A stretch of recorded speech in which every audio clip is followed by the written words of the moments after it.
ప్రభునామంలో ఈ పరిశుద్ధ దినం రోజున మీ అందరికీ వందనాలు తెలియజేస్తున్నా. మరి ఈ యొక్క పరిశుద్ధ ఆదివారము మనమందరముగా సమాజ మందిరంగా కూడుకునే దినము.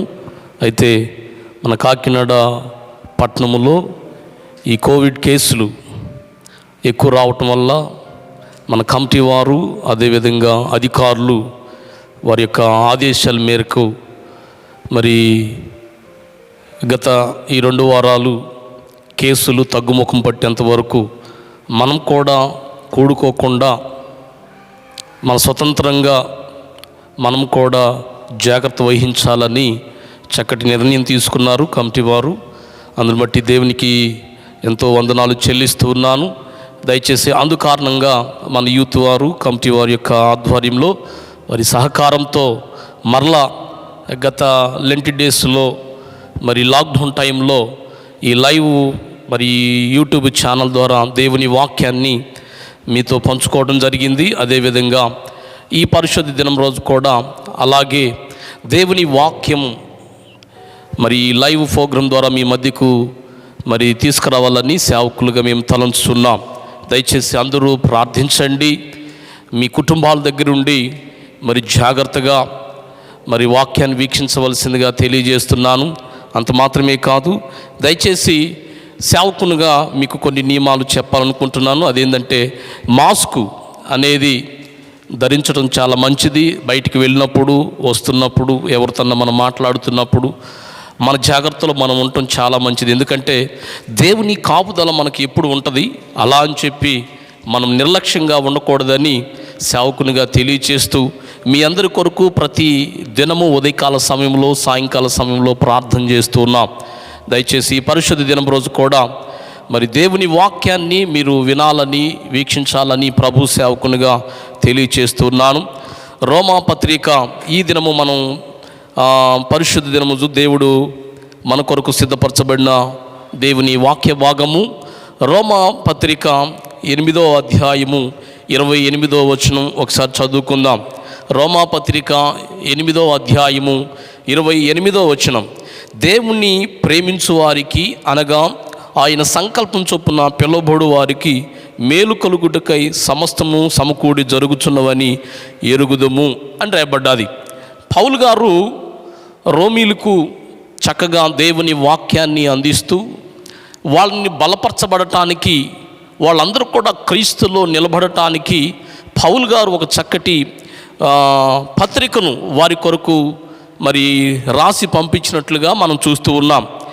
ఈ యొక్క పత్రికలో మనం చూసినట్లయితే దేవుని వాక్యం ఉంటుంది. దేవుణ్ణి ప్రేమించు వారికి అనగా ఆయన సంకల్పం చొప్పున పిలువబడు వారికి మేలు కలుగుటకై సమస్తమును సమకూడి జరుగుచవని ఎరుగుదుము. ఎందుకనగా తన కుమారుడు అనేక సహోదరుల్లో శ్రేష్ఠగునట్లు మనందరి కొరకు మేలు జరగటానికి ఆయన అన్నిటినీ సమకూరుస్తానని మనం నమ్మాలి. ఎందుకంటే దేవుణ్ణి ప్రేమించు వారికి, ప్రేమించలేని వారికి కాదు. దేవుని వాక్యం సెలవిస్తుంది ప్రేమించబడిన వారికి. ఎవరైతే దేవుణ్ణి ప్రేమిస్తారో, ఎవరైతే దేవుని వాక్యాన్ని అంగీకరిస్తారో, ఎవరైతే దేవునితో నడుస్తారో వారి జీవితాల్లో ఆయన ఒక వాగ్దానాన్ని ఇచ్చాడు. ఆ వాగ్దానం ఏంటంటే దేవుని ప్రేమించు వారికి అనగా ఆయన సంకల్పం చొప్పున ఆయన చిత్తానుసారంగా నడుచు వారి జీవితాల్లో, ఆయన చిత్తానుసారంగా నడిచేవారి జీవితాల్లో, ఆయన కొరకు కనిపెట్టేవారి జీవితాల్లో, ఆయన కొరకు ఎదురు చూసేవారి జీవితాల్లో ఆయన ఉన్నతమైన కార్యాలు జరిగిస్తానని వాగ్దానం చేశాడు. ఏం వాగ్దానమో తెలుసా? పిలువబడిన వారికి, మనమందరం పిలువబడిన వారి ప్రియా దేవుని బిడ్డలారా, మొన్నదాకా కేసులు లేవు. ఇప్పుడు చూస్తే కాకినాడ అంతా మరి భయంకరమైన పరిస్థితుల్లో ఉంది. అనేకమైన కేసులు వచ్చినాయి. ఎవరిని నమ్మటాలని లేని పరిస్థితి. కాకినాడలో ఉన్న ప్రతి ప్రాంతము ఈ కరోనా అనేది వ్యాపించి ఉంది. సో ఒకసారి పిలువబడ్డ వారి గుంపులో మనం ఉన్నాం అన్న విషయాన్ని మర్చిపోవద్దు. దేవుడు నీ కొరకు మేలు చేస్తున్న విషయాన్ని మర్చిపోవద్దు. చాలామంది అనుకుంటుంటారు దేవుడు మాకు తోడై ఉన్నాడా, దేవుడు తోడై ఉంటే మాకు ఈ సమస్యలు ఎందుకు, దేవుడు తోడై ఉంటే మాకు ఈ కష్టాలు ఎందుకు అని అనుకుంటారు. ఈరోజు ఈ వాక్యాన్ని బట్టి దేవుని సేవకునిగా మిమ్మల్ని నేను బలపరుస్తున్నాను. ఏంటో తెలుసా? దేవుడు మనకు తోడై ఉన్నాడు. ఈ వాక్యాన్ని బట్టి దేవుడు మనకు తోడై ఉన్నాడని మనం నమ్మాలి. అందుకనే దేవుడు ప్రేమించు వారికి మనం ప్రేమిస్తున్నాం, ఆయన్ని ప్రేమించే అనుభవంలోనికి రావాలి. ప్రియ దేవుని బిడ్డలారా, నేను ఒక విషయాన్ని మీకు తెలియజేయాలనుకుంటున్నాను. ఒక మిషనరీ ఉన్నాడు. ఆ మిషనరీ ఒక ప్రాంతానికి వెళ్ళి సేవ చేయాలని తీర్మానం చేసుకున్నాడు. తీర్మానం చేసుకున్నవాడు తనకు సంబంధించిన ఆహార పదార్థాలు, మెడిసిన్స్ ఇవన్నీ తయారు చేసుకొని సమకూర్చుకొని ఒక పడవని తయారు చేసుకొని ఆ పడవలో ప్రయాణం కొనసాగించాలని అనుకున్నాడు. అయితే ఆయన అనుకున్న రీతిగానే ఆహార పదార్థాలు, మెడిసిన్స్ ఇవన్నీ సిద్ధం చేసుకొని పడవలోనికి వెళ్ళి కొన్ని దినాలు మరి సముద్ర ప్రయాణం చేసి అలసిపోవటం వల్ల ఆ పడవని ఒక దీవికి నడిపించాడు. ఆ దీవిలో ఎవరు మనుషులు సంచరించట్లేదు. ఆ దీవి ఒడ్డున, సముద్రం ఒడ్డున ఆ పడవను కట్టి ఆ దీవిలో ఒక గుడారం వేసుకొని ఈ రాత్రి నివాసం ఉండి మరలా నా ప్రయాణం కొనసాగిద్దామని అనుకున్నాడు. ఈలోపు ఆ పడవ అడుగు భాగంలో కొంత పడవ లీకేజ్ అయిపోయి ఆ పడవలోనికి సముద్ర వాటర్ రావటం ప్రారంభించింది. గుడారంలో ఉన్న ఈ మిషనరీ ఆ పడవను చూసేటప్పటికే పడవ నీటితో మునుగుతున్నట్లుగా కనపడ్డది. వెంటనే ఎంతో వేదనతో కుంగిపోయి ఆ పడవలో ఉన్న ఆహార పదార్థాలు, ఆ పడవలో ఉన్న మెడిసిన్స్ ఇవన్నీ ఒడ్డుకు చేర్చుకొని ఆ పడవ వైపు చూస్తున్నాడు. ఆ పడవ మునుగుతూ ఉంది. ఎంతో కష్టపడి శ్రమతో దేవుని పరిచర్య చేయాలని తన ప్రయాణాన్ని కొనసాగించిన ఆ మిషనరీ జీవితంలో ఫస్ట్ సారి సంభవించిన శ్రమ ఏంటంటే, తనకు ఆధారమైన తన ప్రయాణం చేయగలిగిన ఆ యొక్క పడవ నీటిలో మునగటం ప్రారంభించింది. దాన్ని చూస్తూ అక్కడే కుంగిపోయి, దిగజారిపోయి, కుమిలిపోయి ఆ నేలకు సాగిలపడి ఎంతో బాధపడుతూ వేదన చెందాడు. అయితే తనకున్న ఆహార పదార్థాలు, మెడిసిన్స్ అన్నీ ఒడ్డుకు చేర్చుకున్నాడు. ఆ దీవిలో మరి ఏ మనిషి సంచరించలేని ప్రాంతం అది. ఆ ప్రాంతంలో చక్కటి గుడారం వేసుకొని నివసిస్తూ ఉన్నాడు. కొంతకాలము గడుస్తూ వచ్చింది. ఎవరు కూడా సముద్ర మార్గాన్ని వెళ్ళినట్లు కనపడలేదు. ఆయన ఆ ఆహార పదార్థాలు తింటూ ఆ మెడిసిన్స్ అన్నీ కూడా అయిపోవటం ప్రారంభించింది. చివరికి చాలా లేమిలో ఉన్నాడు, చాలా అవసరతలతో ఉన్నాడు. తీరా చూస్తే మనుషులు ఎవరు లేరు. మరి పరిస్థితి చూస్తే ఆహార పదార్థాలు అయిపోతున్నాయి, నా పరిస్థితి ఏంటి అని ఎంతో కుమిలిపోయి బాధపడుతున్నాడు. కొంతకాలం గడిచిపోయింది. ప్రియ దేవుని బిడ్డలారా, దేవుని యొక్క సన్నిధానములో నీ పరిస్థితి ఏదైనా, నీ ఇబ్బందులు ఏవైనా, నువ్వు ఎలాంటి పరిస్థితుల్లో ఉన్నా, దయచేసి ఈ మిషనరీ జీవితంలో జరిగిన ఒక సంభవం, ఆ గుడారము కూడా ఆ అగ్నితో కాల్చివేయటం జరిగింది. ఆయన ఉంటున్న నివాసము నిప్పంటుకొని ఆ నిప్పుతో ఆ గుడారం కాలిపోతూ ఉంది. ఇటు చూస్తే పడవ నీటిలో మునిగిపోయింది. ఆహార పదార్థాలు అయిపోతూ వస్తున్నాయి. ఏ ఆధారం లేదు, ఎవరు తోడు లేరు. ఆ సమయంలో తనకున్న నివాసం ఉంచుకున్న ఆ గుడారం కూడా ఏం జరిగిందంటే మంటతో కాలిపోతుంది. వెంటనే అక్కడ మోకరించి ప్రార్థన చేస్తున్నాడు. ప్రభువా, నేను ఈ సమయంలో నాకు ఎవరు ఆధారం లేరు, నీవే నాకు సహాయము, నీవే నా ఆధారము, నా రక్షణ కర్తవు. ప్రియ దేవుని బిడ్డలారా, రోమా పత్రికలో దేవుని వాక్యం తెలియబడుతుంది, ఆయనకు ప్రార్థన చేయవారి ఎడల ఆయన కృప అత్యధికంగా ఉంటుందని దేవుని వాక్యం సెలవిస్తుంది. ఆయన సన్నిధానంలో ప్రార్థన చేయవారందరి ఎడల ఆయన కృప అత్యధికంగా ఉంటూ ఐశ్వర్యవంతుడై ఉన్నాడని దేవుని వాక్యము తెలియచేసింది. ఆయన ప్రార్థన చేస్తున్నాడు సమయంలో, నాకు దిక్కెవరు నాయనా, నా తోడెవరు, నాకున్న ఆధారాలన్నీ మట్టిపాలైపోయినాయి, నాకున్న ఆధారాలన్నీ అగ్నిపాలైపోయినాయి, తినటానికి ఆహారం లేదు, ఉండటానికి నివాసం లేని పరిస్థితుల్లో ఉన్నాను అని ఆకాశం వైపు తన చేతులు చాచి ప్రార్థన చేయటం మొదలుపెట్టాడు. ప్రార్థన చేస్తున్న ఆ మరుక్షణమే అతని దగ్గరికి ఒక స్టీమరు నడుచుకుంటూ వచ్చింది సముద్రంలో. ఎప్పుడైతే ప్రార్థన ముగించాడో ఆ యొక్క స్టీమర్లో ఉన్న వ్యక్తులను అడుగుతున్నాడు ఈ మిషనరీ, అయ్యా, నేను ప్రార్థన ముగించిన వెంటనే మీరు నా దగ్గరికి రాగలిగారు, ఎవరన్నా చెప్పారా మీకు? మీరు ఎలా వచ్చారంటే, ఆ స్టీమర్లో ఉన్న కొంతమంది నావికులు అంటున్నారు, మేము సముద్ర ప్రయాణం ఎన్నోసార్లు చేస్తూ ఉన్నాం, ఎన్నోసార్లు సముద్రం మీద అటు ఇటు వెళ్తున్నాం, ఈ దీవి వైపు ఎన్నోసార్లు చూసాం, కానీ ఎవరు ఏ మనిషి ఇక్కడ నివాసం లేరు. కానీ ఈరోజు మేము ప్రయాణం చేస్తున్నప్పుడు ఈ దీవిలో నుంచి మంటలు మాకు కనపడ్డాయి. ఆ మంటలు కనపడ్డప్పుడు ఎవరో అక్కడ ఉన్నారని చెప్పి మా యొక్క స్టీమర్ని ఇటువైపు మేము మళ్లించాం అని చెప్పి ఆ స్టీమర్లో ఉన్న నావికులు ఈ మిషనరీ చెప్పారు. ప్రియ దేవుని బిడ్డలారా, ఈ మిషనరీ బాధపడ్డాడు, కుమిలిపోయాడు. ఎందుకో తెలుసా? తనకున్న ఆ నివాసము అగ్నితో కాల్చివేయబడ్డప్పుడు, ఏ ఆధారం లేనప్పుడు బాధపడ్డాడు. ప్రియ దేవుని బిడ్డలారా, దేవుని వాక్యం సెలవిస్తుంది, దేవుణ్ణి ప్రేమించు వారికి, అనగా ఆయన సంకల్పం చొప్పున పిలువబడు వారికి మేలు జరుగుటకై సమస్తము సమకూడి జరుగుతున్నవని ఎరిగి నమ్మాలి. మనము తెలుసుకోవాలి, సమకూర్చబడతాయి. అగ్నితో ఆ గుడారము కాల్చబడితే కానీ అతన్ని రక్షించడానికి మనుషులు రాలేదు. ప్రియ దేవుని బిడ్డలారా, ఇప్పుడున్న పరిస్థితుల్లో నీవు దేవుని వాక్యము చేత బలపరచబడాలి. ఇప్పుడున్న పరిస్థితుల్లో దేవుని సన్నిధానంలో ప్రార్థన చేయాలి. ఇదిగో దేవుని వాక్యము సెలవిస్తుంది, ప్రపంచమే అతలాకుతలం అవుతుంది, ప్రపంచమే భయముతో సంచరిస్తూ ఉంది. ఏ మనిషి దగ్గర ఏముందో తెలియని పరిస్థితుల్లో ఉన్నాం. ప్రియ దేవుని బిడ్డలారా, నేను ప్రకటిస్తున్న దేవుడు సర్వశక్తి కలిగిన దేవుడు, నేను ప్రకటిస్తున్న దేవుడు మృతుల్లో నుంచి లేపబడ్డవాడు, నేను ప్రకటిస్తున్న దేవుడు సజీవుడు. ఆయన నీ కొరకు మేలును సమకూర్చి ఉంచాడు, ఆయన నీ కొరకు కార్యాలు తగ్గించే దేవుడు. ఇదిగో ఏ తెగులు, ఏ యొక్క శాపము, ఏ పాపము నీ మీద పని చేయకుండా ఉండాలంటే ఆయన ప్రేమించే అనుభవం ఉండాలి, ఆయన చిత్తాన్ని జరిగించే అనుభవంలో ఉండాలి. దేవుని వాక్యం సెలవిస్తుంది, సమకూర్చబడతాయి. ఈ పరిస్థితుల్లో నువ్వెంతో కుమిలిపోవచ్చు, ఆర్థికంగా కుమిలిపోతున్న పరిస్థితుల్లో ఉండొచ్చు, అప్పులతో ఉన్న పరిస్థితుల్లో ఉండొచ్చు, లేకపోతే నీ ఇంట్లోనే కరోనా వ్యాధి వచ్చిన మనుషులు ఉండొచ్చు. ప్రియ దేవుని బిడ్డలారా, దేవుని వాక్యం సెలవిస్తుంది, నేను నీకు తోడై ఉన్నాను, నేను నిన్ను బలపరిచేవాడిని, నిన్ను విడిచిపెట్టేవాడిని కాదు, నీ చెయ్యి పట్టుకొని నడిపించేవాడిని. దేవుడు ఈ పరిశుద్ధ దినం రోజున మనందరితో మాట్లాడుతున్నాడు. ప్రియ దైవ జనాంగమా, దేవుని బిడ్డలారా, ఈ మాటలు వింటున్న మీ జీవితాల్లో విశ్వాసముతో బలపరచబడాలి. ఈ మాటలు వింటున్న మీ జీవితాల్లో పరిశుద్ధాత్మ దేవునికి అవకాశం ఇవ్వండి. ఈ మాటలు వింటున్న మీ జీవితాల్లో దేవుని యొక్క కార్యాలకు అవకాశం ఇవ్వండి. ప్రార్థన చేయండి. సమాజ మందిరంగా కూడుకోలేని పరిస్థితి ఆ మిషనరీ జీవితంలో జరిగిన అద్భుతం ఏంటో తెలుసా? అన్నీ కోల్పోయినాయి, ఉన్నవన్నీ కూడా మట్టిపాలైపోయినాయి, ఆధారం లేదు, మనుషులు సంచరించలేని ప్రాంతంలో ఉన్నాడు. కానీ దేవుని సన్నిధానంలో చేసిన ప్రార్థన వ్యర్థం పోలేదు.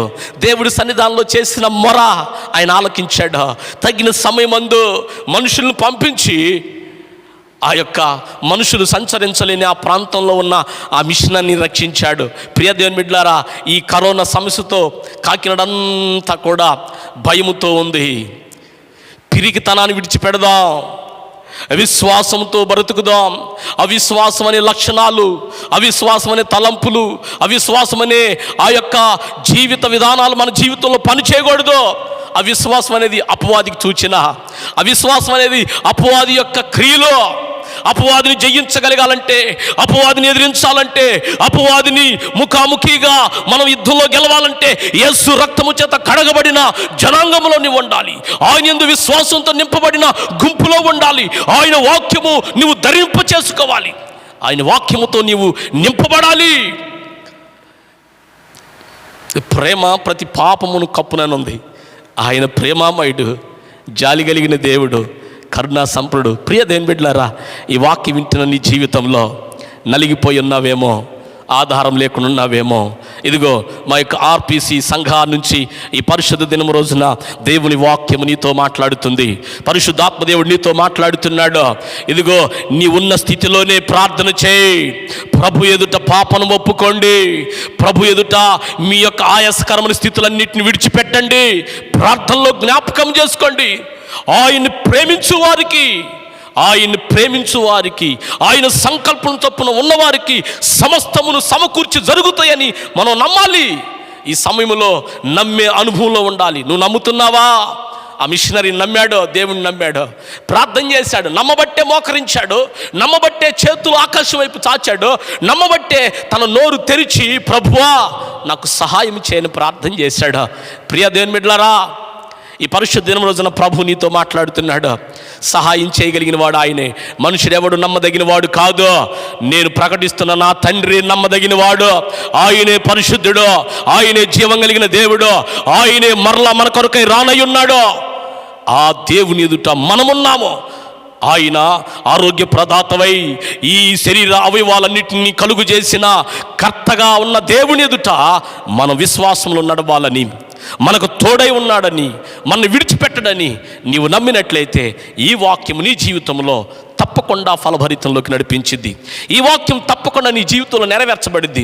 ఈ వాక్యం నీ జీవితంలో నెరవేర్చబడాలని, నీ కుటుంబంలో నెరవేర్చబడాలని, నీ బిడ్డల్లో నెరవేర్చబడాలని సేవకునిగా మనసావాచ కోరుకుంటూ ఈ నా మాటలు నేను ముగిస్తున్నాను. ప్రార్థన చేసుకున్నాం. తనలో వచ్చినట్లయితే పరిశుద్ధుడైన దేవా, నీకు వందనాలు స్తోత్రాలు చెల్లిస్తున్నాను. ఇదిగో దేవా, మొదటిగా మా యొక్క సంఘాన్ని జ్ఞాపకం చేసుకోండి. సంఘములో ఉన్న కుటుంబాలను జ్ఞాపకం చేసుకోండి. ఎవరు ఏ పరిస్థితుల్లో ఉన్నారో మాకు తెలియదు, కానీ మేము నీ ఎదుట ప్రార్థన చేస్తున్నాం. ప్రార్థన అనే యుద్ధములో కొనసాగుతున్నాం. భయంకరమైన పరిస్థితుల్లో ఉన్నాం. ఈ పరిస్థితులన్నిటినీ నీ ప్రజలను విడిపించగలిగిన దేవుడు నీవు. నీ ప్రజలని తెగుల్లో నుంచి విడిపించగలిగిన అయ్యా శక్తి కలిగిన దేవుడు నీవు అని ప్రార్థన చేస్తున్నాను. ప్రభువా, మా సంఘాన్ని జ్ఞాపకం చేసుకోండి. సంఘ సరిహద్దుల్ని విశాలపరచండి. సంఘములో నీ మహిమ, సంఘములో నీ కృప, సంఘములో నీ కార్యాలు జరిగించమని ప్రార్థన చేస్తున్నాం. యూట్యూబ్ ఛానల్ ద్వారా ఎంతమంది అయితే నీ వాక్యాన్ని వీక్షిస్తున్నారో వారందరి కుటుంబాల్లో నీ అభిషేకాన్ని మెండుగా కుమ్మరించమని ప్రార్థన చేస్తున్నాను. భయమనే ఆత్మను తొలగించండి. పిరికితన ఆత్మను తొలగించండి. ప్రభువా, పరిశుద్ధాత్మదేవని దేవదూతలు కాపుదల ఉంచమని ప్రార్థన చేస్తున్నాను. మా సంఘములో కార్యవర్గాన్ని జ్ఞాపకం చేసుకోండి. వారిని దీవించండి. వారి కుటుంబాలను, వారికి ఇచ్చిన బిడ్డలు దీవించండి. దేవ సహాయం దయచేయండి. సంఘములో ఉన్న పురుషులు, స్త్రీలు, యవ్వన బిడ్డలను బట్టి అయా స్త్రీలు సమాజ వారిని బట్టి ప్రార్థన చేస్తున్నాను. దేవా, వృద్ధాప్యంలో ఉన్న వారిని బట్టి ప్రార్థన చేస్తున్నాను. గర్భిణీ స్త్రీలను బట్టి ప్రార్థన చేస్తున్నాము. చంటి బిడ్డ తల్లులను బట్టి ప్రార్థన చేస్తున్నాము. రిటైర్మెంట్ అయిన వారిని బట్టి ప్రార్థన చేస్తున్నాము. సంఘములో పేరున ప్రార్థన చేస్తున్నాను దేవా. ప్రతి కుటుంబం కొరకు ప్రార్థన చేస్తున్నాను దేవా. ఆవరించండి నీ శక్తితో ప్రభువా, నీ మహిమతో ప్రభు కుటుంబాలు నింపండి. పరలోకం నుంచి నీ సన్నిధిని ప్రభువా ప్రతి కుటుంబం మీద నాయనా అయ్యా దింపమని ప్రార్థన చేస్తున్నాను. ఈ మిషనరీతో మీరు తోడైనట్లుగా, ఈ వాక్యంలో మీరు మాకు తెలియచేసినట్లుగా దేవుణ్ణి ప్రేమించు వారికి అంటున్నావు కదా ప్రభువా, మేము ప్రేమించే అనుభవం నడిపించండి. ఒకవేళ నిన్ను ప్రేమించకుండా లోకమును ప్రేమిస్తున్నామేమో, ఒకవేళ నిన్ను ప్రేమించకుండా లోకంలో నాటిని అయ్యా ప్రేమిస్తూ వాటిని వెంబడిస్తున్నామేమో. నిన్ను ప్రేమించే వారి జీవితాల్లో భయం ఉండదు. నిన్ను ప్రేమించే వారి జీవితంలో చీకటి ఉండదు. నిన్ను ప్రేమించే వారి జీవితాల్లో అపవిత్రత ఉండదు. నిన్ను ప్రేమించే వారి జీవితాల్లో ఏ కీడు, ఏ శాపము, ఏ తెగులు ప్రభు సంభవించదను తెలియజేసావు నాయన. ఇదిగో నా ప్రార్థన మీరు ఆలకించండి. ఈ పరిశుద్ధ దినము రోజున నాయన సంఘాన్ని, సంఘ కమిటీ వారిని బట్టి ఇదిగో తండ్రి సంఘంలో బిడ్డలను బట్టి ప్రార్థన చేస్తున్నాను దేవా. మా పోలీస్ డిపార్ట్మెంట్ వారిని బట్టి నాయన ఏయో నాయన మరి అనేక ప్రాంతాల్లో కోవిడ్-19 ప్రభు డ్యూటీ చేసి ఉన్నారు. డ్యూటీ చేసిన అనేక మంది ప్రభువా అయ్యా సహోదరులకి నాయన ఇలాంటి ప్రభువా అయ్యా మరి కరోనా వచ్చినట్లు మేము వింటున్నాం దేవా. వారిని మీరు దర్శించండి, ఆరోగ్యం దయచేయండి, సంపూర్ణమైన స్వస్థత దయచేయండి ప్రార్థన చేస్తున్నాను. మా కాకినాడని దర్శించండి, ప్రతి ప్రాంతాన్ని దర్శించండి అయ్యా. అయ్యా తండ్రి మీరే ప్రభు స్వస్థతను దయచేయగలిగినని సమాజం తెలుసుకునేటట్లుగా, సమాజం గుర్తించేటట్లుగా నీ నామ మహిమార్థమైన కార్యాలు జరిగించమని ప్రార్థన చేస్తున్నాను. డాక్టర్లు, నర్సులు, వాలంటీర్లు ప్రభు, కలెక్టర్లను సమస్తాన్ని మీరు జ్ఞాపకం చేసుకోండి ప్రభువా. ప్రభుత్వం చేస్తున్న ప్రతి ప్రయత్నాల్లో మీరు తోడుగా ఉండండి. త్వరగా వ్యాక్సిన్ రావడానికి కృప చూపించండి. మా దేశాన్ని, మా రాష్ట్రాన్ని ప్రభువా, మా జిల్లాల్ని ప్రభువా జ్ఞాపకం చేసుకొని కనికరించండి అయ్యా, కృప చూపించండి అయ్యా. అద్భుతాలు జరిగించమని ప్రార్థన చేస్తూ మా యొక్క ఆర్పిసి సంఘం నుంచి ప్రభువా ప్రార్థన చేస్తున్నాం. ఈ ప్రార్థన వింటున్నవారు, ఈ వాక్యం వింటున్నవారు, ప్రార్థనలో పాల్గొన్నవారు ప్రతి ఒక్కరు మీరు ఆదరించి నీవు తోడై ఉన్నానని, నీ యొక్క సన్నిధి తోడై ఉన్నదని, నీ యొక్క శక్తి తోడై ఉన్నదని, నీ హస్తం మాకు తోడై ఉన్నదని నమ్మునట్లుగా ప్రభా ప్రతి హృదయాన్ని బలపరచమని ప్రార్థన చేస్తూ యేసు పరిశుద్ధమైన నామంలో అడిగి వేడుకొంచున్నాము తండ్రి, ఆమేన్. పరలోక ప్రార్థన చెప్పుకుందాం. పరలోకమున్న మా తండ్రి, నీ నామం పరిశుద్ధపరచబడునుగాక, నీ రాజ్యం వచ్చునుగాక, నీ చిత్తం పరలోకమందు నెరవేర్చబడినట్లు భూమి మీద నెరవేర్చబడునుగాక. మన దినహాన్ని మాకు దయచేయము. మళ్ళీ అపరాధం చేసిన వారిని క్షమించిన ప్రకారం మా అపరాధమును క్షమించము. మమ్మల్ని శోధనలోకి తేక దుష్టుని తప్పించము. ఎందుకనగా రాజ్యం, శక్తి, మహిమ నిరంతర నీవై ఉన్నావు తండ్రి. ఆమేన్. మన తండ్రి అయిన దేవుని ప్రేమ, ప్రభు అయిన యేసు క్రీస్తు వారి యొక్క కృప, పరిశుద్ధాత్మిక సహవాసము ఇప్పుడు ఎల్లప్పుడూ మన సంఘమునకు, కమిటీ వారుకును, సంఘమున కుటుంబాలకును, సర్వలోక పరిశుద్ధులకును దేవుని రాకడ పర్యంతరం వరకు ఆయన కృప తోడై నడిపించబడునుగాక. ఆమేన్. ఆమేన్. అందరికీ వందనాలండి. దయచేసి మన యొక్క సంఘ కుటుంబాలకును, పెద్దలకును అందరికీ తెలియచేసేది ఏంటంటే, ఈ పరిశుద్ధ దినం రోజున సమాజ మందిరంగా మనం కూడుకోవటానికి అవకాశం లేదు. కారణం ఏంటంటే, మరి కాకినాడ అంతా ఎన్నో కేసులు ఉన్నాయి. అందుని బట్టి మన సంఘం కూడా మరి మరుగు చేయబట్టం ఎంతో అవసరం. అది మనకు క్షేమం. అలాని మనం బయటికి వెళ్ళి ఎవరితో పడితే వారితో ఉండకుండా క్షేమకరంగా ఉండాలని సేవకుడిగా ప్రార్థన చేస్తున్నాను. మీరు క్షేమంగా ఉండాలి, ఆరోగ్యంగా ఉండాలని సేవకునిగా మనసావాచ కోరుకుంటున్నాను. కమిటీ వారి కొరకు కూడా ప్రత్యేకంగా ప్రార్థించండి. వారు చక్కటి నిర్ణయం తీసుకున్నాను. యవనస్తుల కొరకు కూడా ప్రార్థించండి. త్వరలోనే మనం అందరం కూడా కాకినాడలో ఏ కేసులు లేవు, ఎలాంటి విపత్తి లేదు, దేవుడు అద్భుతమైన కార్యం చేశాడని విశ్వాసంతో మనందరం సమాజ మందిరంగా కూడుకునేంత వరకు ప్రార్థించవలసిందిగా సేవకునిగా తెలియచేస్తూ నా మాటలు ముగిస్తూ ఉన్నాను. May God bless you. దేవుడు మీ అందరిని దీవించునుగాక.